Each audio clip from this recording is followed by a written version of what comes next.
Dia 136, 1 Samuel, capítulo 18, do versículo 6 ao capítulo 19, versículo 24.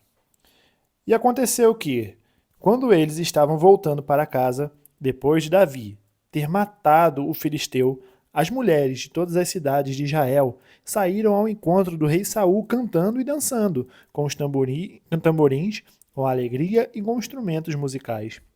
As mulheres se alegravam e cantando alternadamente diziam: Saul matou os seus milhares, porém Davi os seus 10 milhares.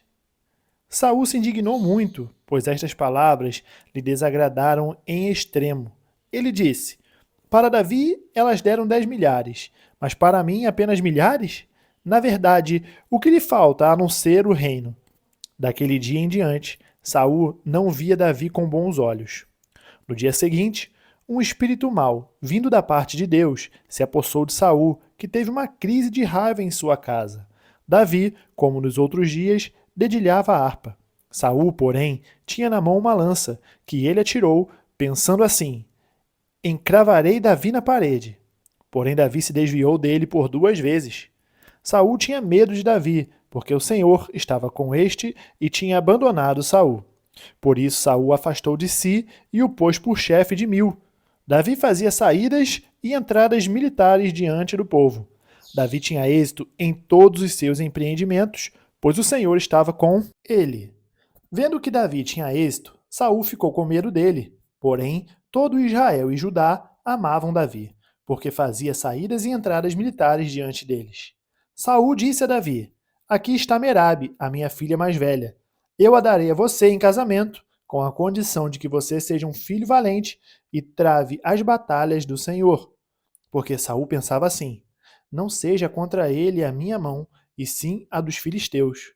Mas Davi respondeu a Saul: Quem sou eu e quem são os meus parentes, a família de meu pai em Israel, para que eu seja genro do rei?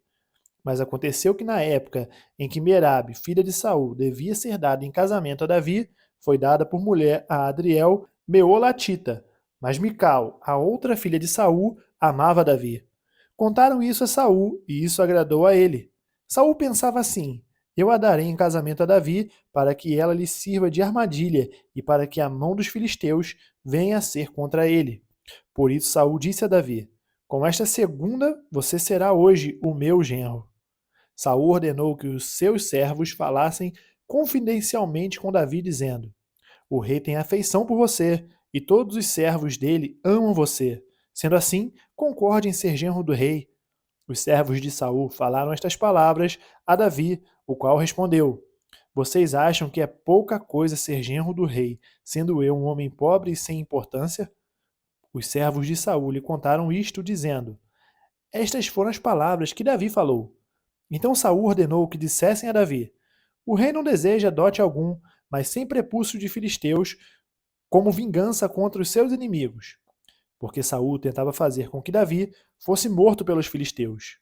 Quando os servos de Saul relataram estas palavras a Davi, este gostou da ideia de vir a ser genro do rei. Antes de vencido o prazo, Davi se levantou e partiu com seus homens, e mataram 200 filisteus.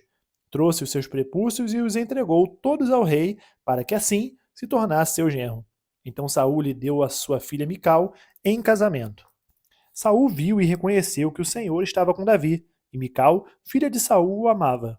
Então Saul ficou com mais medo ainda de Davi e continuamente foi seu inimigo. Cada vez que os chefes dos filisteus saíam à batalha, Davi obtinha mais êxito do que todos os servos de Saul, e assim o nome de Davi se tornou muito estimado. Saul falou a seu filho Jonatas e a todos os servos sobre matar Davi, mas Jonatas, filho de Saul, era muito afeiçoado a Davi. Por isso, Jonatas revelou esse plano a Davi, dizendo: Meu pai Saul quer matar você. Tenha cuidado amanhã cedo. Fique num lugar oculto e esconda-se. Eu sairei e estarei ao lado de meu pai, no campo onde você estiver. Falarei com meu pai a respeito de você. Se eu descobrir alguma coisa, contarei a você. Então Jonatas falou bem de Davi a Saul, seu pai, e lhe disse: Que o rei não peque contra o seu servo Davi, porque ele não pecou contra você. Pelo contrário, o que ele tem feito é muito bom para você. Arriscando a sua vida, ele matou o filisteu e o Senhor efetuou grande livramento a todo Israel. Você mesmo viu isso e ficou contente. Por que então você pecaria contra sangue inocente, matando Davi sem motivo?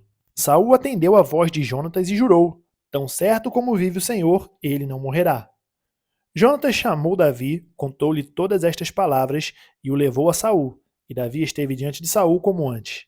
E tornou a haver guerra. Davi lutou contra os filisteus e os feriu com grande derrota, e eles fugiram dele. E o espírito mau, enviado da parte do Senhor, veio sobre Saul. Ele estava sentado em sua casa, com a sua lança na mão, enquanto Davi dedilhava a harpa. Saul tentou encravar Davi na parede, porém ele se desviou e a lança foi se encravar na parede. Então Davi fugiu e escapou. Porém, naquela mesma noite, Saul mandou mensageiros à casa de Davi que o vigiassem, para ele o matar pela manhã. Porém Mical, a mulher de Davi, o avisou: se não fugir esta noite, amanhã você estará morto. Então Mical desceu Davi por uma janela e ele se foi, fugiu e escapou. Mical pegou um ídolo do lar e o deitou na cama. Pôs um tecido de pelos de cabra sobre a cabeça do ídolo e o cobriu com um manto. Quando Saul enviou mensageiros para prender Davi, Mical disse: ele está doente. Então Saul mandou mensageiros que fossem ver Davi, dizendo: tragam Davi, mesmo que esteja na cama, para que eu o mate. Quando os mensageiros entraram, eis que na cama estava apenas o ídolo do lar, com o tecido de pelos de cabra ao redor da cabeça. Então Saul disse a Mical: por que você me enganou assim e deixou o meu inimigo escapar? Mical respondeu: porque ele me disse: deixe-me ir, senão eu mato você. Assim, Davi fugiu e escapou, e foi até onde Samuel estava em Ramá, e lhe contou tudo o que Saul lhe havia feito. Então se retiraram ele e Samuel e ficaram na casa dos profetas. Saul ficou sabendo que Davi estava na casa dos profetas em Ramá. Então Saul enviou mensageiros para trazerem Davi. Quando viram um grupo de profetas profetizando, liderados por Samuel, o Espírito de Deus veio sobre os mensageiros de Saul e também eles profetizaram.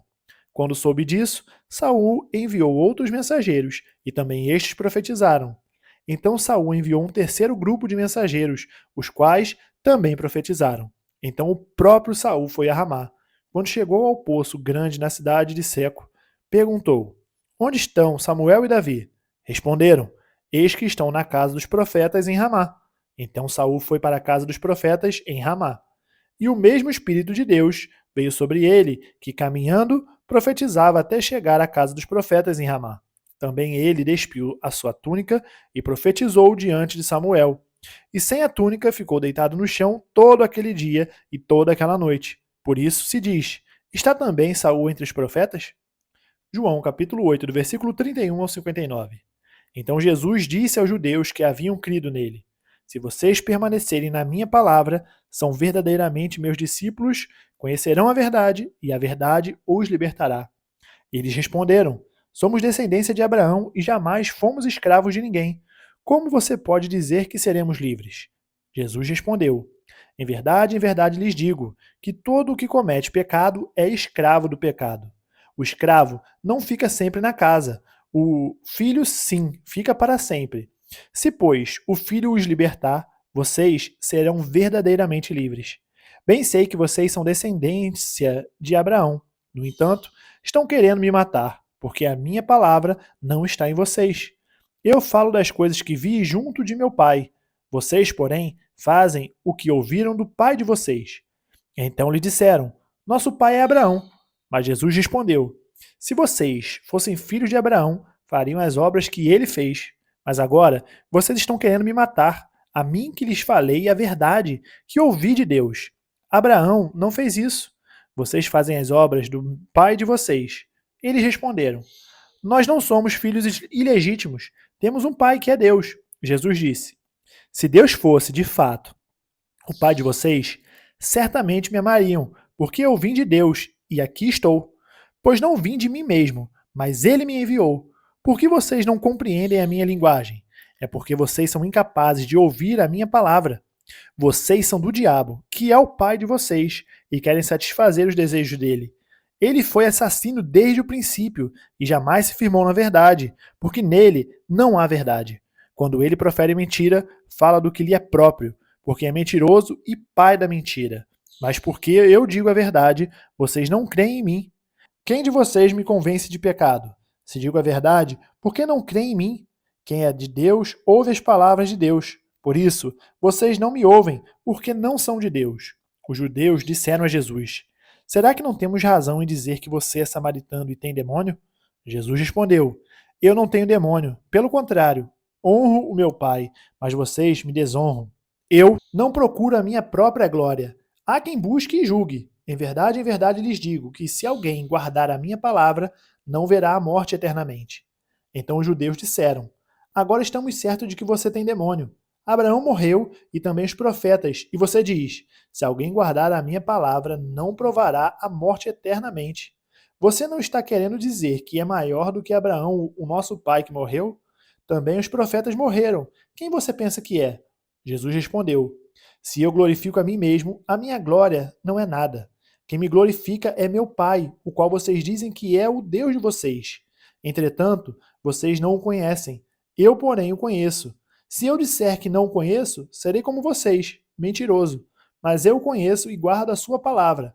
Abraão, o pai de vocês, alegrou-se por ver o meu dia, e ele viu esse dia e ficou alegre. Então os judeus lhe perguntaram: Você não tem nem 50 anos e viu Abraão? Jesus respondeu: em verdade lhes digo que antes que Abraão existisse, eu sou. Então pegaram pedras para atirar nele, mas Jesus se ocultou e saiu do templo. Salmos capítulo 112, do versículo 1 ao 10. Aleluia! Bem-aventurado é aquele que teme o Senhor e tem prazer nos seus mandamentos. A sua descendência será poderosa na terra. A geração dos justos será abençoada. Na sua casa há prosperidade e riqueza, e a sua justiça permanece para sempre. Aos justos nasce luz nas trevas. Ele é bondoso, compassivo e justo. Feliz aquele que se compadece e empresta. Ele defenderá sua causa em juízo. Não será jamais abalado. Será tido em memória eterna. Não se atemoriza de más notícias. O seu coração é firme, confiante no Senhor. O seu coração, bem firmado, não teme até que veja a derrota dos seus inimigos. Distribui, dá aos pobres. A sua justiça permanece para sempre, e o seu poder se exaltará em glória. O ímpio vê isso e fica com raiva, range os dentes e se consome. O desejo dos ímpios perecerá. Provérbios capítulo 15, do versículo 12 ao 14. O zombador não gosta de quem o repreende, nem se aproxima dos sábios. Um coração alegre embeleza o rosto, mas com a tristeza do coração o espírito se abate. O coração sábio busca o conhecimento, mas a boca dos insensatos se alimenta de estupidez. Terminamos o dia 136, nós nos vemos amanhã. No dia 137, até mais.